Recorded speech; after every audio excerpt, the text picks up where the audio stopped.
So for those of you unfamiliar, that's Jay Sheedy. He's a philosopher and an internet sensation, and that's his viral... Convinced that there's no such thing as an overnight success. That's his viral video, You Be the Change. And something I know everyone in the room is dedicated to being and doing. And I really wanted to start with that clip because I think it does a very impactful job at setting up our world today, especially in terms of connectivity. And I like that he references, get it right, 30 billion app messages are sent daily. So that's a lot of communication globally between people, but 48% of people feel lonelier than ever. Imagine that. So I'm going to leave you with a question. How can purpose address these trends? And I hope that by the end of my storytelling and talk today, that'll be answered for you. So that's really what I want to do today. I don't have slides or anything. I just wanted to tell a story. I want to tell you how harnessing purpose can help you achieve social good and how harnessing purpose can help navigate through disruption, because I think we live in worlds of disruption. For the NGO community in the room, I really want to talk to you about how you can drive your purpose by harnessing corporate purpose. And for those colleagues in the room that are from business and from the corporate side, I want to tell you how you can harness your employees' sense for purpose, also for a win-win situation. So from where I sit right now as head of CSR and sustainability for Covestro LLC, it seems very much that the 21st century is turning into the purpose century. I just attended the UN Global Compact Yesterday Leaders Summit on the UN sustainability goals that are listed right up here so nicely, and the word purpose came up over and over and over. So we're going to talk a little about that. Some of you might know Aaron Hurst. He was the founder of Taproot and now Imperative, and he's basically codified this in his book called The Purpose Economy. So he contends that we're now moving from the information economy into the purpose economy, and that the bus here is being driven by millennials. But I will say, from the perspective of our company, Covestro, it's not just millennials. It's the Gen Xers, baby boomers. They all have a sense of purpose, and they're all driving this.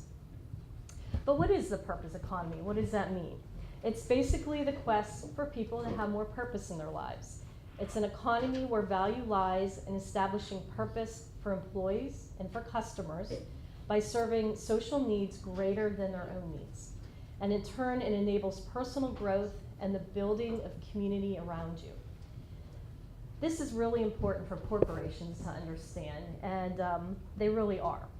More and more, they're recognizing there's a strong business sense and for purpose-driven and having a social purpose, that it is very important. Corporations answer to all kinds of stakeholders, customers, employees, regulators, shareholders.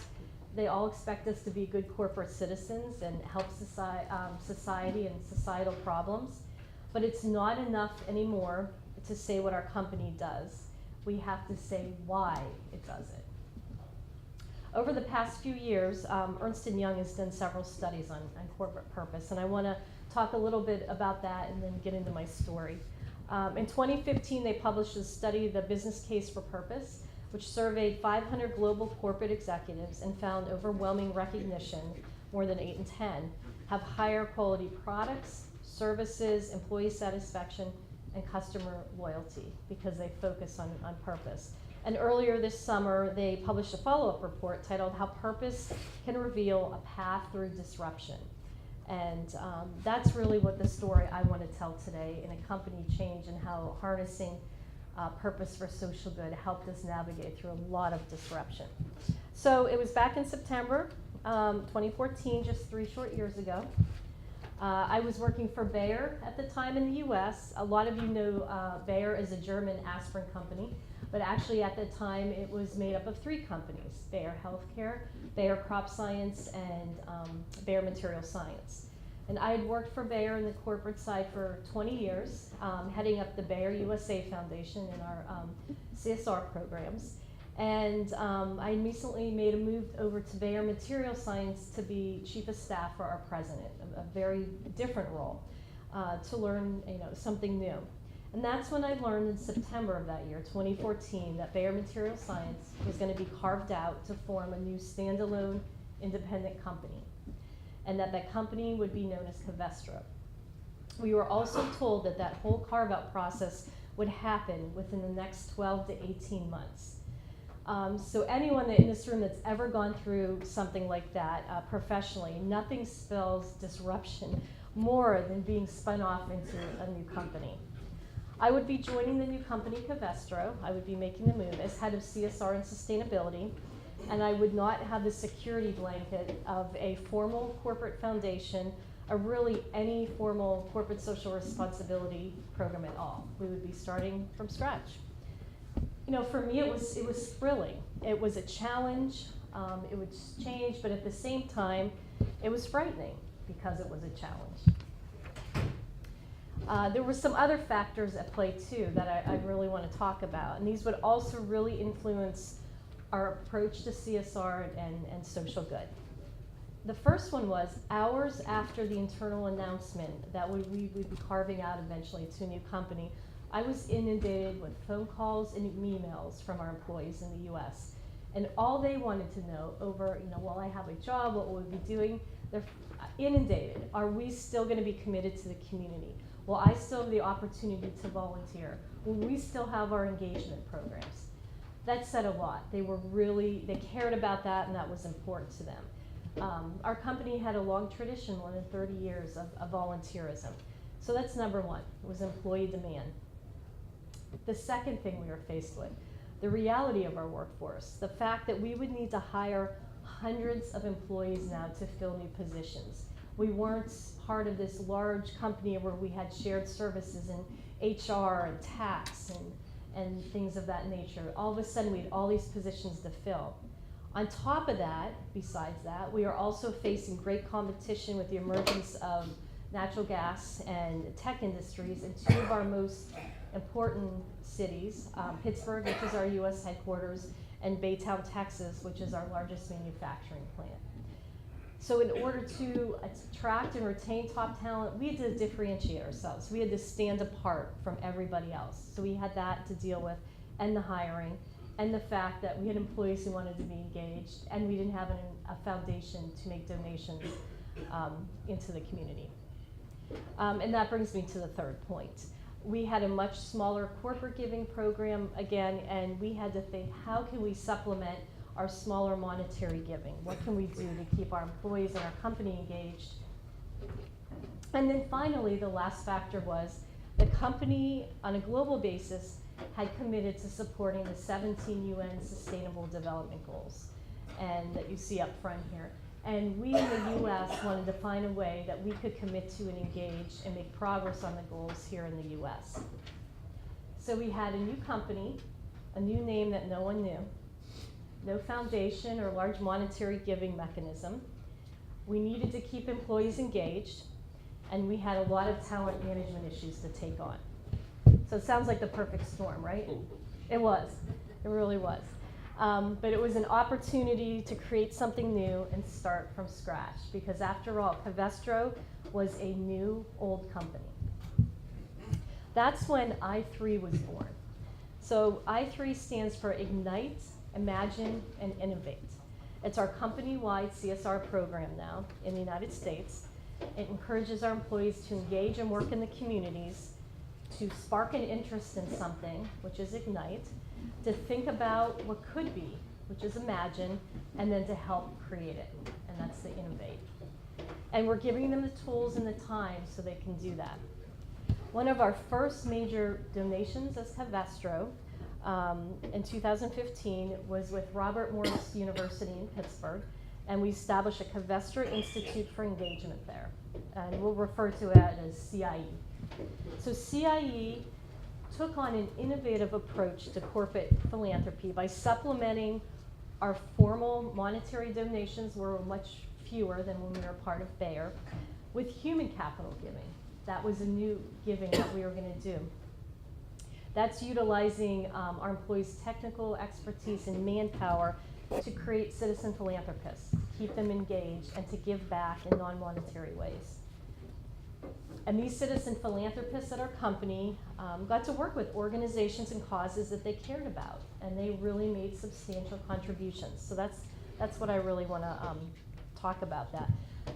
We recognized at that time that, you know, the vital role that NGOs play in the community and play in society. We also recognize a lot of time you're strapped for resources, people and money resources, and always looking for ways to increase your capacity. At the same time, we recognize our employees wanted social purpose, and they were looking for development opportunities of their own too. So with this institute, we were able to make the connection and continue to make the connection between the two. We're providing training programs that connect our employees with NGOs, where they take on specific projects and challenges for the NGOs and help them solve those issues and build capacity. So there's really two signature programs within the Institute. The first one is the skills-based volunteer training. And what that means is our teams of employees are trained in what it means to be a skills-based volunteer. They're trained on the nonprofit sector. They're trained on the greatest challenges and issues of the sector within the given site community, so Pittsburgh, for example, because every region is different.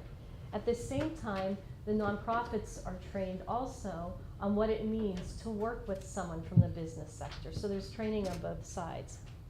And then our teams of employees after training are put in teams of 3 to 4, and they use technical expertise or competencies they have to go out and work on a challenge, whether it's in IT or management, procurement, marketing, and so on for the nonprofits.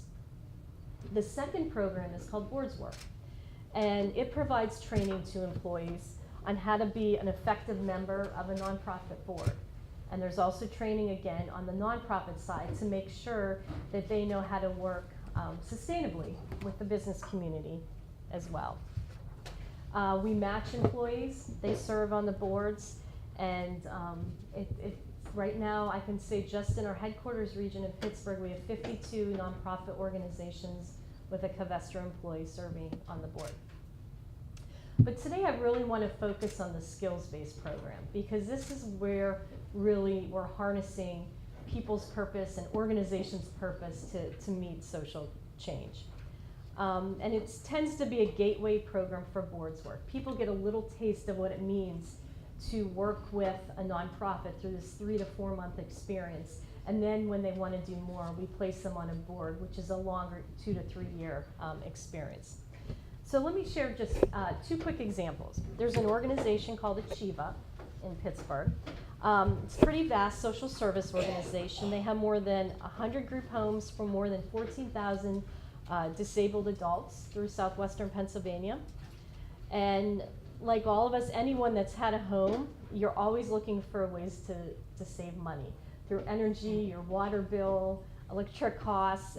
So it's no different for an organization running this many homes. That's what our team of employees did. They came in with a fresh perspective.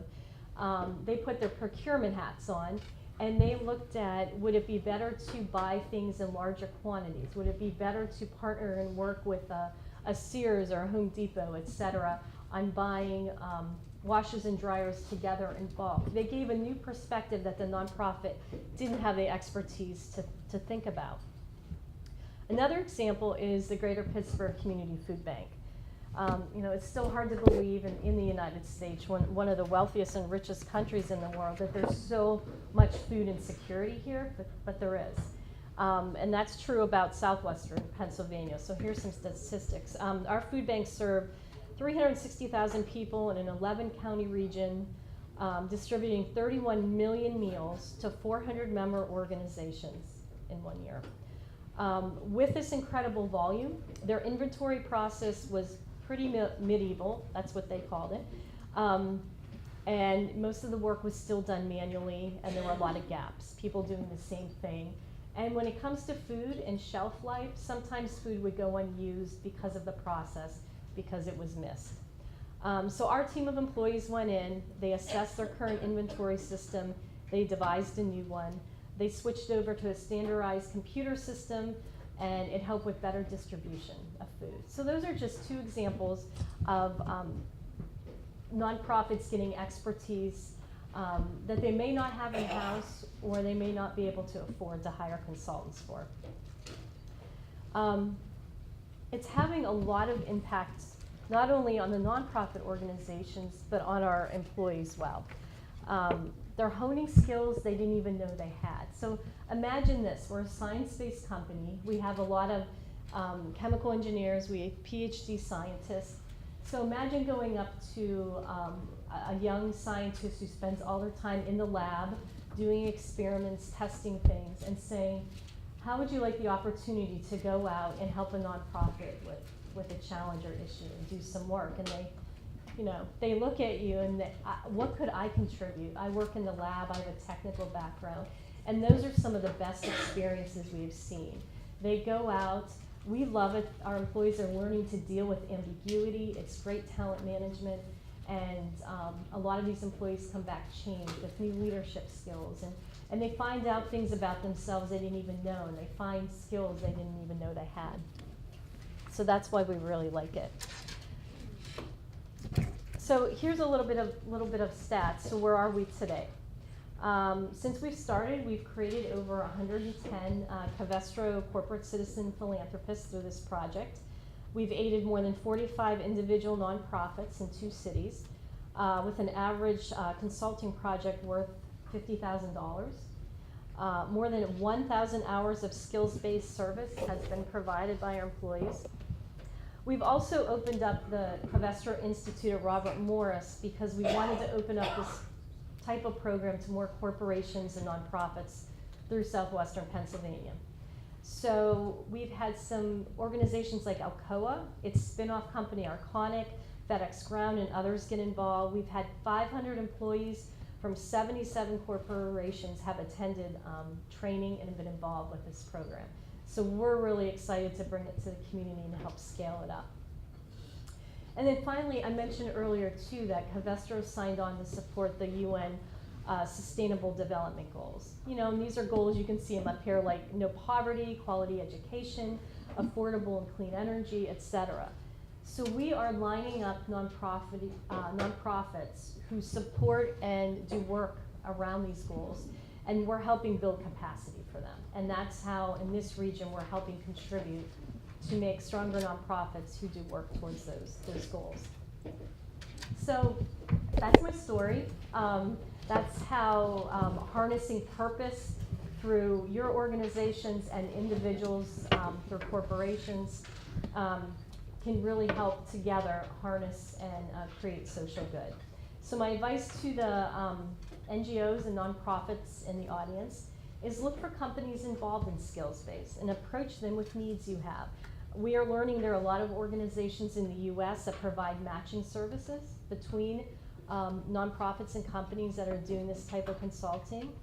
And my advice to the business or corporate peers in the office, and in the audience, is consider developing a program like this. Consider taking opportunities to let your employees really act on their sense of purpose. I mean, there's a lot of research out there that you keep your employees longer and you keep them happy when they have a sense of purpose on their job. But there's also research that having purpose through their work, no matter what their function, isn't even enough anymore. They have another sense of person and passion about the community, and we need to harness that as well. So thank you.